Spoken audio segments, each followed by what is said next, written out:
नमस्कार, आप देख रहे हैं बिग बाइट लाइव और आपके साथ में विजेंद्र सोलंकी। क्या वाकई में विकास विजन के साथ गहलोत उस मिशन पर निकल पड़े हैं जिसे इतिहास के पन्नों में मिशन इम्पॉसिबल कहा गया, और गहलोत वर्तमान में कहते हैं कि भविष्य में वो इसको पॉसिबल करके दिखाएंगे। ये मिशन है मिशन 2023। गहलोत विकास की राह पर, महंगाई को कंट्रोल करते हुए रिवाज बदल राज करने की राह पर है। तो सियासी घटनाक्रम राजस्थान में इस वक्त जो चल रहा है, उसके बाद राजनीति के जानकार गहलोत को देखकर जो कह रहे हैं, आपको याद होगा हरिवंश राय बच्चन की एक कविता है अग्निपथ। उसको हमने मुख्यमंत्री अशोक गहलोत के वर्तमान विजन के साथ जोड़कर देखने की कोशिश की। हमले से दूर गहलोत मानो कह रहे हो कि विरोधी हो भले बड़े हो घने हो खड़े, एक पल वक्त भी रुक मत सियासी पद चुनावी वक्त न थकेंगे न थमेंगे न मुड़ेंगे कभी, खुद से है शपथ सियासी पद चुनावी वक्त। जी हां, ये सियासी पद चुनावी वक्त में गहलोत के लिए चुनौतीपूर्ण भी है और अपने ही नेताओं से ना लड़ते हुए आगे बढ़ने का वक्त भी है। तो क्या गहलोत तय कर चुके हैं कि ना इधर देखना है ना उधर देखना है, सिर्फ 2023 पर नजर और हथियार है विकास की योजना। इसलिए हम सवाल पूछ रहे हैं, क्या वाकई में विकास के विजन के साथ मिशन 2023 पूरा होगा?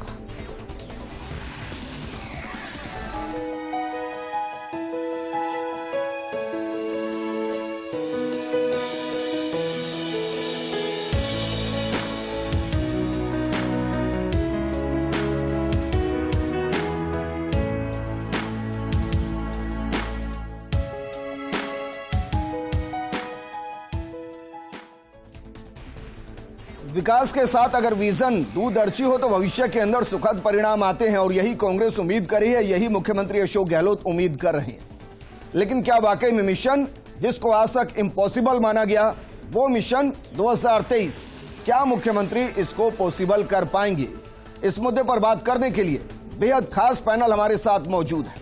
हमारे साथ मौजूद हैं कांग्रेस नेता आरसी चौधरी जी, बीजेपी विधायक रामलाल शर्मा जी और राजनीतिक विश्लेषक मिथिलेश जैमिनी जी।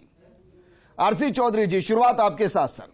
क्या वाकई में यह मान लिया जाए कि अब इससे कोई फर्क नहीं पड़ेगा कि कौन सा नेता कांग्रेस के अंदर ही किस राह पर चल रहा है, किसकी राह में रोड़े अटका रहा है, या फिर अपनी ही सरकार पर कितने सवाल दागे जा रहे हैं, या अपने ही मंत्री किधर जा रहे हैं?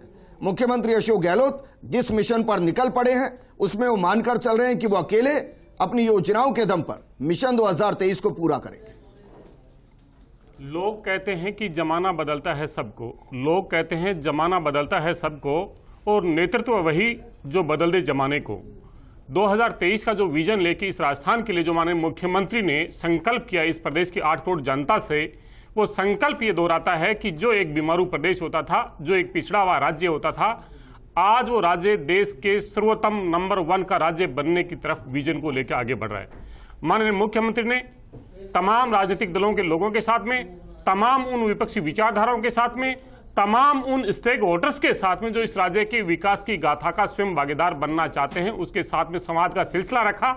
ये पहले मुख्यमंत्री होंगे जो ढाणी और गांव में अंतिम छोर पर बैठे हुए व्यक्ति के साथ में, जहां पे जन संवाद के माध्यम से, जहां पे कार्यक्रमों के माध्यम से जनता का बजट जनता को समर्पित करके अपने आप में आयाम लिखा। ये ऐसा पहले मुख्यमंत्री होंगे जिनका सिलसिला बजट आने से पहले उस अंतिम व्यक्ति की मंशा इस बजट से क्या है ये जानने का रहा हो। इसलिए व्यक्ति और नेतृत्व वही होता है जो जनता के भाव को जान के और जनता को विजन दे सके। और ये माननीय मुख्यमंत्री ना सिर्फ नारे दे रहे हैं, ये एक समयबद्ध तरीके से इस इतिहास को बनाने जा रहे हैं। हमने देखा कि किस प्रकार से 2014 में यूपीए की सरकार बदली, किस प्रकार से अलग अलग स्लोगन्स के साथ में नेता और केंद्र की सरकार बनी, कहां अलग अलग राज्यों में डबल इंजन की सरकार बनी। लेकिन इस देश की जो सबसे बड़ी युवा आबादी और युवा शक्ति है, जिसके हाथ को रोजगार देना सरकार की जिम्मेदारी है, किस प्रकार से जो उसकी छोटी सी पूंजी और छोटी सी नौकरी है, उसकी बचत कैसे हो कि वो अपने बच्चों के भविष्य के सपनों को साकार कर सके, कैसे हो कि जब महंगाई की आफत उसके आन पड़ी हो और जब रोजगार पे संकट छाया हो, तब उसका घर और सपने एक साथ में कैसे संकल्पित हो पाए। इसके लिए माननीय मुख्यमंत्री जी ने जनता के सामने, आप जैसे मीडिया के सामने 10 संकल्प रखे कि हम उस हर घर के अंदर जो लाभार्थी हमारी सरकार की लोक कल्याणकारी जो योजना है, जो आज संविधान के निर्माता ने कहा था कि सरकार का पहला दायित्व व्यापार नहीं, जनता का कल्याण का होना चाहिए, और ये राजस्थान की 8 करोड़ जनता के हर व्यक्ति को इस योजना के माध्यम से लाभार्थ किया है। ये अशोक गहलोत जी का न एक विजन है। विपक्ष ने शंकाएं जाहिर की, विपक्ष ने कहा कि कैसे इनका फंड आ पाएगा और कैसे ये तमाम दातल पे उतर पाएंगे, लेकिन ये तमाम जो योजनाएं हैं वो साकार होती भी जा रही हैं। और हम साधुवाद करना चाहते हैं आप जैसे चैनल और एंकर का कि जनता तक, अंतिम व्यक्ति तक आवाज कैसे पहुंचे और कैसे लाभार्थी उस योजना का लाभ ले पाए। अपने प्राइम डिबेट में ऐसे मुद्दों को रख के जनता को जोड़ना चाहते हैं। क्योंकि आपने शेर के साथ शुरू की, तो एक शेर ये भी है कि मैं अकेला चला था और काफिला पीछे जुड़ता चला गया। यहां तो काफिला साथ है, लेकिन काफिला भी इधर उधर हो रहा है, तो क्या अकेले चलते हुए काफिले को वापस नए सिरे से जोड़ा जाए?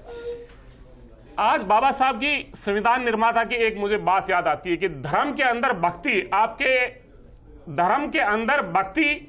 आपके आध्यात्म का रास्ता हो सकता है, आपके स्वर्ग का रास्ता हो सकता है, लेकिन राजनीति के अंदर अगर भक्ति हो और महिमा मडन हो तो वो पतन का रास्ता होता है और अहंकार पैदा करता है। इसलिए माननीय मुख्यमंत्री ने लोकतंत्र के अंदर उस हर विपक्ष की आवाज को सुना है। कि कांग्रेस अब ये कह रही है गांधी भक्ति और नहीं।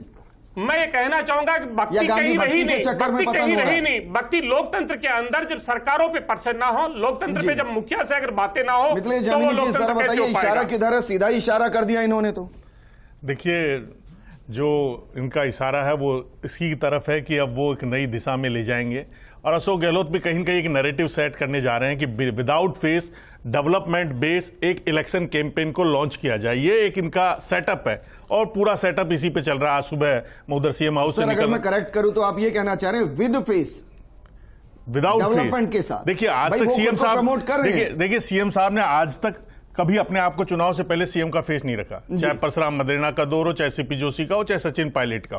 वो आफ्टर इलेक्शन ही फेस बनते, इलेक्शन बिफोर इलेक्शन वो कभी अपने आप को फेस लॉन्च नहीं करते। तो इस बार वो कोई फेस नहीं लाना चाहते, एक डेवलपमेंट को लाना चाहते, एक नया इनोवेटिव, जो मैं कहता हूं एक प्रैक्टिकल किया है, एक प्रयोग किया है। अब वो संयोग है या प्रयोग है और उसके क्या परिणाम आएंगे वो तो दिसंबर 23 को पता चलेगा। लेकिन निश्चित रूप से जो उनकी स्कीम्स है, उनका जो उन्होंने एक कॉन्क्रीट निकाला है इस दौर में, जब प्रधानमंत्री नरेंद्र मोदी उनको कहते हैं कि आप इस सियासी आपातकाल के अवसर में आप यहां आए हैं, जिस दौर में उनको देश का प्रधानमंत्री कह रहा है, उस दौर में भी वो जिस तरीके से आगे बढ़ रहे हैं। मैं कह रहा था कि आज आरटीएच का धन्यवाद देने के लिए लोग उनके घर पे आए हुए थे। तो जिस तरीके से एक तरफ सियासी बवंडर चल रहा है, दिल्ली में कई कई चर्चाएं हो रही है, उन सबसे बेपरवाह होके हर जो गम है उसको धुएं के फिक्र में उड़ाते चले जा रहे हैं। लेकिन शायद उनको अब ये लग रहा है कि बस हो गया जितना होना था। देखिए, अब इसमें उलझना मतलब कि वक्त को खराब करना है, दिशा तय है, लक्ष्य तय है, अब बस उस पर आगे बढ़ते जाएं, कोई फर्क नहीं पड़ रहा कि इधर क्या हो रहा है उधर क्या हो रहा है। देखिए, उन्होंने साफ कहा प्रेस कॉन्फ्रेंस में, लेफ्ट राइट नहीं देखूंगा, सीधा चलूंगा, वो उनका विजन है। लेकिन इंपॉर्टेंट चीज जो है कि उन्होंने जो स्कीम्स गिनाई है, उन स्कीम्स का बेनिफिट कब मिलता है। और दूसरा एक अहम चीज है जो कहा जा रहा है कि भाई पेंशन 1000 रुपए हो गई। एक जो अर्थशास्त्री है उनका आंकड़ा है कि किसी व्यक्ति को 1000 रुपए मिलते हैं तो तमाम टैक्सों में घूमकर 6 महीने के अंदर कोई भी सरकार हो, चाहे बीजेपी को चाहे कांग्रेस को, 6 महीने में वापस पहुंच जाते हैं। 1000 रुपए में से मैंने सब्जी खरीदी, सब्जी में से कपड़े खरीदे, वो टैक्स जुड़ के सरकार के पास पहुंच जाता है। लेकिन फिर भी एक डेवलपमेंट का विजन दिया है। अब ये कितना साक्षर होता है, ये एक इंपॉर्टेंट चीज है। लोग ये कह रहे हैं अशोक गहलोत की स्कीमों के लिए विपक्ष जो बुराइयां कर रहे हैं और तमाम चीजें हैं, उनके दल में भी उनके विरोध ही कर रहे हैं। लेकिन एक फिल्मी डायलॉग में एक व्यक्ति ने मुझे बहुत अच्छे ढंग से समझाया कि एक फिल्म में जगीरा एक अपराधी होता है और उसके पास में उसके जो गुर्गे होते हैं वो जाके कहते हैं कि हमारी सामने वाली गैंग ने बहुत बड़े हथियार खरीद लिए। तो वो कहता है कि जगीरा कहता है कि जगीरा डरने की जरूरत नहीं है, वो हथियार तो खरीद सकता है, लेकिन मेरी जैसी तेज तरकी जो है, मेरा कुटिलपन, मेरा उसमें कमीनापन बोलता है कि मेरा जैसा कमीना कहां से लाएगा, जगीरा तो एक ही है। तो राजस्थान में अभी राजनीति का जगीरा अशोक गहलोत है, जो अपनी स्कीमें ऐसी लेके आता है, सामने वालों को कैसे पटखनियां देते हैं, तमाम उनका इतिहास है राजनीति में, किस तरीके से उन्होंने अपने विपक्षियों को नेस्तनाबूद किया है और किस तरीके से एक नई दिशा दी है इस बार कि 2030 तक का विजन। ठीक है, रामलाल शर्मा जी, सर मुस्कुराहट के साथ जरा जवाब दीजिए कि अब कांग्रेस में इधर उधर कोई नहीं देख रहा है, मुख्यमंत्री तो नहीं देख रहे, और वो अब चले हैं कांग्रेस से इतर जनता के बीच में कि चलिए फैसला जनता को करना है, तो अब जनता के बीच में चला जाए और जनता के साथ चला जाए। तो बीजेपी का प्लान क्या है? देखिए विजेंद्र जी, मैं यथार्थ से दूर नहीं जाऊंगा, मैं सिर्फ यथार्थ की बात करूंगा जी। वो तमाम मुद्दे जिन मुद्दों के आधार के ऊपर सत्ता के अंदर काबिज हुए, वादे जो सत्ता के ऊपर काबिज करने में सहायक रहे, और वो चुनावी घोषणाएं जिनको लोक लुभावनी घोषणाएं की थी कि हमारी सरकार बन गई तो हम जनता के लिए करेंगे, आज भी वो सारी की सारी घोषणाएं अधूरी है। नंबर 1। नंबर 2, बजट के दौरान की गई घोषणाएं आज वो धरातल के ऊपर है। और नंबर 3, इतिहास इस बात का साक्षी है कि जब जब मुख्यमंत्री अशोक गहलोत जी बने हैं, जब निपटे हैं तो बुरी तरीके से निपटे हैं। 156 से 56 सत्ता के अंदर आए, 21 के ऊपर रहे, 2023 के चुनाव के अंदर गिने चुने ही सीटें आएंगी। दूसरी मैं कड़वा सच वो स्वीकार भी करता हूं आपके चैनल के माध्यम से, 2008 के अंदर हमारी सरकार गई, उसके अंदर महत्वपूर्ण भूमिका थी कि हमारे बेहतर मार दिए, हम बीजेपी को वोट नहीं देंगे। इस वजह से एक कारण था, जो बड़ा कारण था जिस वजह से हमारी सरकार गई, और 2018 के अंदर हमारी सरकार गई, उसमें भी एक बड़ा कारण था कि हमारा वाला मुख्यमंत्री बन रहा है, इसलिए पूरे राजस्थान के अंदर बीजेपी को बड़ा नुकसान हुआ। ये कटु सत्य है, इसको हम स्वीकार करते हैं। लेकिन दूसरी बात मैं कहना चाहता हूं विजेंद्र जी, आज राजस्थान के हालात क्या है, आप नीचे धरातल के ऊपर जाके तो पूछिए। 15 लाख रुपए एसडीएम के लगेंगे, 10 लाख रुपए एसएचओ के लगेंगे, 5 लाख रुपए तहसीलदार के लगेंगे, 5 लाख रुपए वीडियो के लगेंगे, और जब सारे अधिकारियों ने जिस तरीके की लूट मचाई है, बहुत कम एमएलए ऐसे हैं कांग्रेस के जिन्होंने उदारता बरती है, इस तरीके के प्रकरणों में नहीं पड़े। वो लूट के खेल के अंदर जनता बख्शने वाली नहीं है, जनता की जेब के ऊपर सीधा सीधा डाका। हर विधानसभा का विधायक अपने अपने क्षेत्र का मुख्यमंत्री बनकर रहा, और सत्ता पक्ष के अंदर इससे तो और बेहतर क्या होगा रामलाल जी, बनी रहे। इससे बेहतर क्या होगा कि भाई हर इलाके का विधायक अपने आप को मुख्यमंत्री समझ के डेवलपमेंट प्रोग्राम को आगे बढ़ाए। मुख्यमंत्री जी ने दिया कि जैसा चाहो वैसा करो, लेकिन मेरी सरकार को आप समर्थन देते रहो। आने वाले समय के अंदर जनता। अच्छा एक बात बताइए, आप तो चोमू से आते हैं सर, विधानसभा में आपके यहाँ की रेट लिस्ट बता रहे हैं या पूरे प्रदेश की बता रहे हैं? जो भी बता रहे हैं। मैं पूरे प्रदेश की रेट लिस्ट बता रहा हूँ विजेंद्र जी, पूरे प्रदेश की। आप अपने चैनल से, और ये चोमू में भी लागू होती है सर? तरीके से लूट मचाइए, लैंड अलॉटमेंट के अंदर लूट मची है, खनन माफियाओं ने। सर मैं कह रहा हूँ ये चोमू में भी लागू होती है रेट लिस्ट जो आपने बताई? सब जगह। अरे चोमू में तो सबसे पहले लागू चोमू केंद्र होती है विजेंद्र जी, मैं तो ये कह रहा हूँ। तो अभी तक आपने कंप्लेंट तो नहीं की सर, एक भी ट्रैप नहीं कराया? मैंने विधानसभा केंद्र भी मेरी उठा के देख लीजिए, विधानसभा की प्रोसीडिंग उठा के देख लीजिए, विधानसभा के पटल के ऊपर भी बोला है, मीडिया के अंदर भी बोला है, और आपके चैनल के ऊपर भी बोल रहा हूँ। जनता बख्शने वाली नहीं है जितेंद्र जी। अच्छा चलिए मैं कुछ चीजें पूछता हूँ सर, ये बताइए क्या सभी को स्वास्थ्य का अधिकार मिलना चाहिए नहीं, हाँ या ना? बस विजेंद्र जी, स्वास्थ्य का अधिकार मिलना चाहिए। ठीक है, चिरंजीवी के जरिए 25 लाख का बीमा मिलना चाहिए या और बढ़ना चाहिए? स्वास्थ्य बीमा योजना बंद करे, कई सालों तक बंद करे। कोविड के अंदर जनता अपने खुद के खर्चे से लड़ती रहे, और मुख्यमंत्री जी कहे कि मैंने आपके लिए चिरंजीवी योजना लागू की है, कोई मानने वाला नहीं है विजेंद्र जी। चलिए आरसी चौधरी जी, मैं वापस सवाल पर आता हूं सर, क्योंकि मैंने आपसे सवाल पूछा था, आप एक अलग दिशा में चले गए, मैंने टोका नहीं। अब मैं ये पूछ रहा हूं, क्या वाकई में कांग्रेस के अंदर जितने भी लीडर हैं जो एक सम्मेलन में कहते हैं कि इस बार जाट मुख्यमंत्री होना चाहिए, दूसरे सम्मेलन में दूसरा नेता कहता है कि इनके साथ नाइंसाफी हुई, ये मुख्यमंत्री होना चाहिए, और मुख्यमंत्री कह रहे हैं कि ना राइट देखूंगा ना लेफ्ट देखूंगा। हालांकि उन्होंने सेंटर कहा नहीं कि सेंटर पर भी ध्यान नहीं दूंगा, लेकिन है लगभग ऐसा ही। तो क्या वाकई में सिर्फ एक चेहरा, अनेकों योजनाएं, मिशन 2023 बस यही है? विजेंद्र, मैं कहना चाहूंगा 2018 के अंदर जब कांग्रेस की सरकार बनी थी, हम राजस्थान की जनता से 501 वादे करके आए थे घोषणा पत्र के माध्यम से। उस घोषणा पत्र को मुख्यमंत्री बनने के बाद में सबसे पहले जो कैबिनेट के अंदर उससे सरकारी दस्तावेज के तौर पे लिया, और उस दस्तावेज को उन्होंने अपने एक संकल्प पत्र के तौर पे लिया, और आपके मीडिया के सामने प्रतिवर्ष जब सरकार का 1 साल पूरा होता कितने वादे हमने पूरे किए उसको लेके रखा। जो राइट टू हेल्थ का पूछा आपने, वही पेज नंबर 12 का पॉइंट नंबर 1 है। लेकिन हमने हर वादे को पूरा करना, जब जनता के भरोसे पे, और मुख्यमंत्री तो सदैव एक बात कहते आए हैं, कि खलक की आवाज, खुदा की आवाज, जनता की आवाज ही सबसे बड़ी आवाज होती है। और आपने कहा कि हर वर्ग के अंदर निश्चित रूप से वर्ग की जो नुमाइंदगी जो लोग करते हैं, जो राजनीति जिस आधार पर ले जाना चाहते हैं, जो भारतीय जनता पार्टी के विधायक और प्रवक्ता ने इस बात को सहजता से स्वीकार किया, हमने एक जाति के 72 लोगों को मार दिया। आपने ये नहीं पूछा उन 72 लोगों को क्यों मार दिया। आज वो इस बात को महसूस कर रहे हैं, 2024 में वो जब केंद्र की सरकार जाएगी तभी भी इस बात को महसूस करेंगे कि देश की राजधानी की सीमा पे बैठे हुए 800 लोगों को आपके काले कानून ने मार दिया था। उन्हें आपके काले कानून की वजह से उनकी हत्या हो गई। मैं सर सीधा सवाल कर रहा हूं, क्या कार्यकर्ताओं को संदेश दिया जा रहा है कि भाई आप इस नेता के पीछे मत जाइए, उस नेता के पीछे मत जाइए, आप कांग्रेस के योजनाओं का प्रचार प्रसार कीजिए, उसी से ही आप आएंगे सत्ता में? ये तो विजेंद्र जी जो कांग्रेस की जो विचारधारा है, ये यहाँ पे तो विचार के साथ में काम करते हैं, व्यक्ति के साथ में नहीं करते। व्यक्ति की महिमा मंडन और व्यक्ति का पूजा मंडन तो भारतीय जनता पार्टी में होता है। कांग्रेस तो काम के दम पे जारी है, हर घर में काम क्या वाकई में पार्टी से ऊपर व्यक्ति की पूजा और व्यक्ति विशेष नहीं हो गया और वो दोनों पार्टियों में है? देखिए, लेकिन कांग्रेस में भी खुलकर दिख रहा है। अभी जिस तरीके से रामलाल जी ने दोनों हारों का जिक्र किया, उसमें एक जाति विशेष का चर्चा करी, और आज इनके केंद्रीय मंत्री गजेंद्र सिंह शेखावत जी ने भी बयान दिया। उन्होंने कहा कि कोई भी जनाधार वाला व्यक्ति अगर भाजपा की रीति नीति में विश्वास रखता है और प्रधानमंत्री नरेंद्र मोदी का अपना नेता मानता है तो उसका स्वागत है। वो सचिन पायलट को सीधा निमंत्रण दे रहे हैं और ये भी निमंत्रण दे रहे हैं, तो इसका मतलब कहीं न कहीं अशोक गहलोत पहले ही भांप चुके थे कि मामला किधर जाना है, तो इधर उधर की बात न कर, ये बता कारवा कहां लूटा।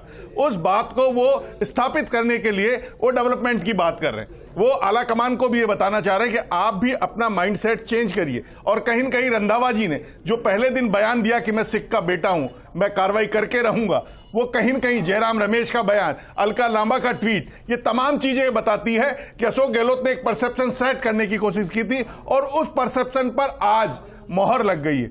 उसी time RLP Hanuman Beniwal press conference करके कहते हैं आप हमारे आ जाइए, उसी टाइम आप पार्टी के नेता, पता नहीं कि नेता को जोड़ने की कोशिश कर रहे हैं या नेता को निपटाने की कोशिश कर रहे हैं। देखिए, लेकिन सियासत में बहुत कुछ होता है सर। देखिए, रामलाल शर्मा जी आप बताइए सर, गजेंद्र शेखावत जी वाकई में चाहते हैं सचिन आ जाए या सचिन को निपटाया ही जा रहा है? देखिए विजेंद्र जी, भारतीय जनता पार्टी खुले विचारों वाली पार्टी है। पार्टी की रीति नीति में जो कोई विश्वास करेगा उसका सादर आमंत्रण है, चाहे व्यक्ति कोई भी हो। दूसरी बात मैं कहना चाहता हूँ, आरसी चौधरी जी आप कह रहे हो ना हमारी पार्टी के कार्यक्रमों के ऊपर, उनकी योजनाओं के ऊपर हमें विश्वास है। आप ही की पार्टी ने विधानसभा के अंदर मुख्यमंत्री जी ने घोषणा की थी प्रत्येक पंचायत समिति में नंदीशालाएं खोल रहे हैं, खोलती है नंदीशालाएं। बिल्कुल खोल रहे हैं। आपकी पंचायतों में दीजिए, जगह दीजिए, स्थान दीजिए, ये पंचायत तो तय करना है। बिल्कुल खोल रहे हैं। अगर नंदी के मामले में बात करें, गायों के मामले में बात करें, निश्चित रूप से जवाब देंगे। स्मार्टफोन देंगे, दे देंगे महिलाओं को स्मार्टफोन। आपने अभी रक्षाबंधन पे आ रहे हैं, आपकी रक्षाबंधन पे आ रहे हैं, सबकी बहनों को अपनी बहनें बांध के देंगे, आपके घर पे भी आएगा। 18,000 किसानों की जमीन नीलाम हुई है, 18,000 किसानों की जमीन हो गई क्या कर्ज माफी आपकी? अरे आपने तो बिना कर्ज के 800 किसानों को मौत के घाट उतार दिया। बिना कर्ज की बात किए हुए, बिना कानून बनाए हुए किसानों को 800 को हत्यारे हो आप। 800 किसानों को नाक के नीचे धरने बैठे, 800 किसानों के हत्यारे हो। किसान की बात आपके मुंह पे शोभा नहीं देती। आपके नेताओं के कपड़े उतार हमारे दिया। साथ जुड़ने के लिए मिथिलेश जामनी जी आपका भी शुक्रिया और आरसी चौधरी जी आपका भी शुक्रिया। डिबेट का फायदा यही होता है कि आपको दोनों पार्टियों के वो पहलू भी समझ में आ जाते हैं जिनके नाम पर वोट मांग रहे हैं, और आपको यह भी समझ में आ जाता है कि दूसरी पार्टी ने आपके लिए क्या किया है, ताकि आप समझ सके कि विकास किसका अच्छा, विजन किसका अच्छा और किसके मिशन के साथ आपको जुड़ना है। नमस्कार।